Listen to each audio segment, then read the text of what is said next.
Homage to the Triple Gem. So hello everybody. I was asked a question just yesterday, I think, on Discord about anapanasati. So the question had 3 parts, but we'll just talk about 2. The first part was, how do you use anapanasati to develop discernment and for the elimination of defilements? And the second part was, do all the various modern meditation techniques around breath meditation, do they bring the great fruits and great benefits that the Buddha said should be gained basically from anapanasati? So anapanasati is one of the 2 most highly praised topics in the canon. You say praised, the most emphasized maybe is a better word. It's a topic that basically is seen to be able to take one all the way to Nibbana, but in order for anapanasati to take one to Nibbana, it has to be developed with discernment. It's one of these rare topics that you can use, that a person can use to both generate calm and to generate insight. So these 2 qualities of like calm and insight, or we might kind of like couple up with discernment. It's the ability, discernment being the ability to distinguish between what's good and what's bad. And kind of draw basically, it's basically the ability to draw a dividing line, and its most important application is to separate the mind out from its defilements. So when one is practicing anapanasati and trying to learn to keep the mind in the present moment, then in doing that, all these various distractions come into the mind to try to pull the mind off, and they can be very convincing. Things that you should do, in the next couple hours, problems that you had in the past. It's a really simple exercise. Try to, in theory, just to keep the mind with the breath. But in practice, there's so many different things that pull the mind off. So discernment, in this case, its most basic function in anapanasati in terms of developing calm, is to learn to recognize when there's a thought coming that's pulling one away, and to try to stop it. So there's a venerable monk who told me this phrase they had in Thai, which is, it's almost like somebody starts walking up in your footsteps and then carries you away. And so the way that these thoughts kind of enter into the mind can be very sneaky. They start off as like these maybe like little whispers in the back of the mind or so, and you pay attention to them when there's an opening or a lapse in a person's focus on the breath, and they swoop in and take the mind over, take it off to some thought world, some kind of fantasy in the future, or even sometimes fantasies about what could have happened or should have happened in the past. So discernment in this case involves recognizing when these kind of these thought worlds are forming, when these kind of people are sneaking up into our footsteps to try to carry us off, and then putting a stop to it. Another way that discernment can be developed with anapanasati is that there's different ways that a person can breathe. You can breathe from the nose, you can breathe from the stomach, you can breathe long, short, you can breathe fast, slow. So there's many different ways that a person can breathe, and there's also many different ways that the breath can be conceived of. So if a person finds that breathing in a particular way is a good way to counter the defilements in their mind, when they're noticing that breathing in this way is countering the defilements in my mind, that's a development of discernment. It's a development of the capacity to determine what's beneficial, what's not beneficial. And here it's applied to the breath, specifically like what way am I breathing? Another way that discernment can be developed over time with breath is that one sometimes finds that one may find that particular ways of breathing are good for countering particular emotional states. Some ways of breathing can counter sleepiness. Some ways of breathing may counter fear or anxiety. Some ways of breathing may make the mind calm. Some ways of breathing may make the mind agitated. There's a physical link often to emotions, and so if a person is angry, the way that they breathe tends to amplify that anger. It's kind of maybe short, and even the way that they hold their body. So recognizing the different ways that one can breathe and how they apply to different emotional states is another way that discernment can apply to breath meditation. And kind of one learns to ferret out what's the right medicine for the disease in the mind. Here the medicine being a particular way of breathing. So another way that discernment can apply to breath meditation is that there's different things outside of oneself, like different events that one encounters during the day, different ways that things that one might have done to one's body. There's all these different things, like a huge mass of different causes that come into place and that affect the way that one breathes and the ability for one to stay with the breath. So in addition to recognizing, okay, this thing is pulling me off of my ability to stay with the breath, it's also important to be able to recognize, say, like the overall patterns. It's kind of, one starts to learn in a larger scale, in a larger way, what the kind of conditions are that affect the breath and affect the mind. And kind of, it may be the case that, say, one was bullied at school when was a little kid or something. And if one finds oneself in a similar situation at work, then that triggers the mind. It triggers particular ways of breathing. It triggers particular types of thoughts about the past or the future. And all this has an effect on one's breathing. So one starts to notice that particular strand in one's mental makeup and the way that it affects the breath. And one starts to notice one can learn to notice many other strands. There's going to be many strands. It's a tangled ball. It can be a tangled ball in the mind, so one wants to work somewhat to unravel some of this tangle. So learning to recognize these larger causes and effects, when one starts to do that, if one starts to do that more and more in general with meditation, then one can start to get a kind of intuitive sense of what is causing a particular emotion. And in some cases, one can just pose a question and the answer will come up. Why is this happening? It's because of this. This kind of thing is happening. You might know why it's happening. Stopping it is another ball game. So that recognizing where causes and effects are taking place, this is also a function of discernment. It learns to divide the cause from the effect, learns to link the cause and effect as well.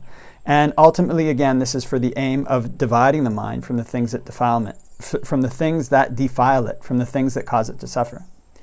So in terms of using breath meditation for the elimination of defilements, obviously all the things that we've been talking about up till now, using the breath to develop states of calm, become calm through keeping with the breath at one time, to learning what things trigger one so one can learn to put a stop to them, basically. These things all link up with the effort to eliminate defilements. They're part of it. So the most foremost teachers in teaching breath meditation in the West is Ajahn Thanissaro, and he emphasizes quite frequently that, in terms of eliminating the defilements using breath meditation, then one can learn to develop the breath meditation to the point of jhanas. And then when one basically has put all one's weight on the jhanas, then one learns to look at and see that they're fabricated too, and that there's effort that goes into maintaining these things, all these states. So from that, you can get an opening to the deathlessness teaching. So that's one method that one can use to eliminate defilements with breath meditation. And there's others as well. So generally, the way that elimination of defilements can be described in the suttas, there's this phrase that the Buddha uses, making a true inference. So in other words, one notices the patterns that cause suffering in one aspect of one's life, one aspect of one's meditation, and that particular small thing, that particular pattern links out to all of samsara. So a lot of this can tend to do with the way that a person's mind inclines, what they like to do, what they like to contemplate, how they find it beneficial to meditate. So you can also use the breath, say, to contemplate on a more intellectual scale, to contemplate impermanence. And kind of the breath comes in, it goes out. If one stops one in-breath or stops the out-breath, the next one doesn't happen, then one dies. And so everything is tied up, well, not everything, there's many things, many processes going on in the body, but this is a way essentially to do that one can do body contemplation, is to learn to become sensitive to the flow of energy in the body, which the Buddha calls a body among bodies. And then one can learn to see how fragile that is and kind of try to develop dispassion, even, for this kind of basic force of life, how it's something very shaky, how it's something not stable, how it's something that doesn't belong to one and will cause one to suffer. So one can learn to cultivate these perceptions, the impermanence of the breath energy in the body. One can learn to become familiar with the breath energy in the body. And these are ways of taking that particular aspect of breath and developing a kind of dispassion for it that could potentially spread to everything. And there's many different ways that you could conceive of applying the Buddha's teachings to breath meditation. There's kind of limited basically by your imagination to a certain extent. There's many different places one can breathe from, many different ways one can conceive of the breath, many different linkages one can look for in breath meditation. If the way that one is breathing, one is practicing breath meditation, is leading to a sense of dispassion for the world at large, then that kind of buildup of dispassion, essentially it's dispassion that leads to release. So that can be a means that one can use to eliminate defilements. But again, that links up to to everything that we've been talking about in this talk, to basically learning what one's good qualities and bad qualities are, and how to strengthen the good ones, eliminate the bad ones through breath meditation. So in terms of whether or not, all the modern methods of breath meditation, whether they lead to the great fruits and benefits that are promised by the Buddha. So, one actually has to evaluate these methods on a case-by-case basis. So there's some methods that are far more comprehensive than others, and some methods can be, very, very narrow. So one of the biggest dangers to note with modern meditation methods are the methods that sound like it's a factory. So it's like, you kind of, you're just putting together IKEA furniture in the mind, kind of, just do technique, step A, step B, this happened in my meditation, and then what should I do next? So you should have this experience, and then, what happens if you don't have it? So those kind of meditation techniques can be very dangerous for different reasons. One of them is that just doing the same thing over and over again tends to lead the mind to get stuck. It can create progress at first. It can lead one to feeling like one is making progress. But I think I've given this metaphor before. It's like, chopping into a tree and just chopping the same place. At first you're going to get quite a lot of material removed, but eventually it forms this wedge. And you keep axing into the wedge, less and less material gets removed, and eventually your axe gets stuck. So that's one of the common, I guess you say, complaints that I've heard about these kind of factory-style meditation techniques in general, is that people get quite a lot of benefit from them initially, but eventually they kind of plateau and nothing seems to happen after that. So that's the first thing that one wants to evaluate is whatever this technique is, and there's many, there can be many anyway, potentially, is whatever this technique is it just giving me like a kind of IKEA furniture type step-by-step guide that I have to do exactly, and I should get exactly these results along the way. And then that is supposed to lead me to Nibbana. So it's not to say that these techniques are not useful in some way, or maybe very, very useful for some people. Potentially, maybe they could lead someone to Nibbana. But the danger is that quite often they tend to lead people to blockages, because the nature of the mind is very dynamic, very complex. And so what it tends to mean is that if you do step A and you've had experience A, and then you're supposed to get experience B right after that, it might not happen for you. And it might not even be all that important. One of the things that one can notice in talking to people who are really into these kind of like meditation technique things is they talk about this experience happened to me. It's because it's supposed to be like a peg on the path where you can evaluate, how far you are along whatever, development of particular technique to lead to Nibbana. And you can evaluate where other people are, if they've had that experience or not. So that's not particularly useful. So one wants to evaluate if the breath meditation technique, whatever modern one is being taught, is teaching it in this kind of IKEA furniture type way, because there are many potential drawbacks to those kind of teachings. However, there will also be benefits. I mean, when one initially starts practicing these techniques, it's like, again, removing, chopping an axe, taking an axe, chopping a tree, and you're going to remove a decent amount of material initially. So that's a benefit. I mean, to the extent that it makes a person's mind calm, that's beneficial. So it's just to recognize the limitations of that. Another thing to look at with these modern meditation techniques is, what are the views behind them? Because it's not just a matter of like people teaching just a technique in and of itself. Oftentimes there's these views that are behind these techniques, and those can be blocks to moving forward in the Buddha's teachings. Some of them come from the Abhidhamma. It's kind of, you may have like a view about breath meditation that, the experience is broken up into all these like very minute particles of experience. So you got, all these, different mental factors that come together in a particular moment to create a moment of experience. Then you have another moment and another moment and another moment. And then sometimes there may be the theory that between these moments of experience, there's an underlying reality, and that reality is Nibbana.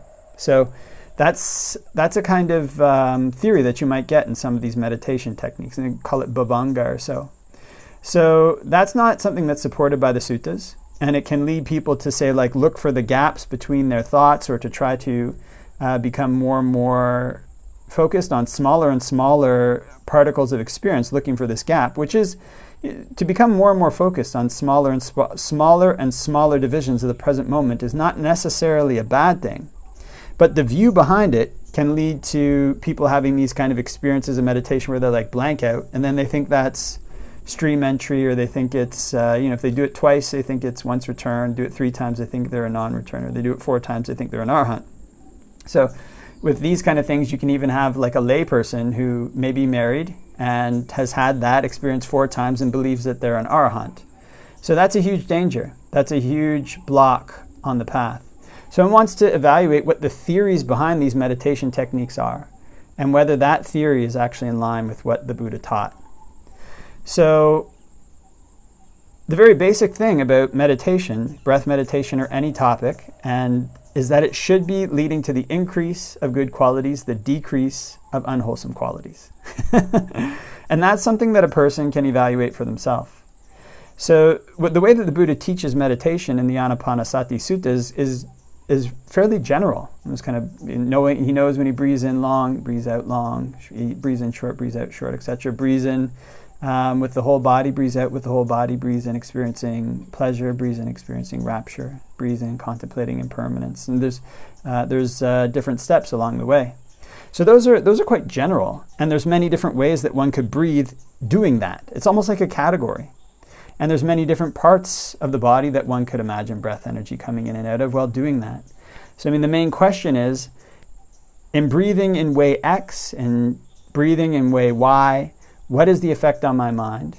And is it giving rise to wholesome qualities in my mind? Are my bad qualities going down? Is the automatic reactions that I have because of being bullied in the past as a kid, going to work, and having this same experience at work and getting triggered by that and going throughout the day with that, is that going down when I breathe in way X? Is that going down when I breathe in way Y? It's a very immediate and visceral thing.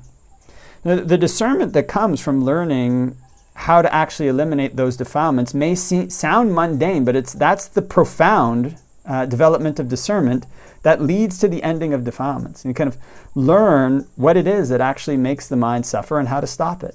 And from that, one can learn to see a whole bunch of things, what it is that one desires. One can develop discernment when one sees again and again the way that one clings to things, and that this is causing suffering, the way that attachment causes suffering in one's life. So, anapanasati, to get the great fruits and benefits from it that the Buddha laid out, one should be doing it in such a way that one's good qualities increase, that one's bad qualities decrease, and that one's mind is purified. Because this is a topic that's highly emphasized by the Buddha, anapanasati, along with the Subha meditation. And it's a topic that's said to be able to take one all the way to Nibbana. But for it to do that, one has to develop it appropriately. One has to develop it with discernment. One has to develop it so that one's defilements are eliminated and one's mind is released.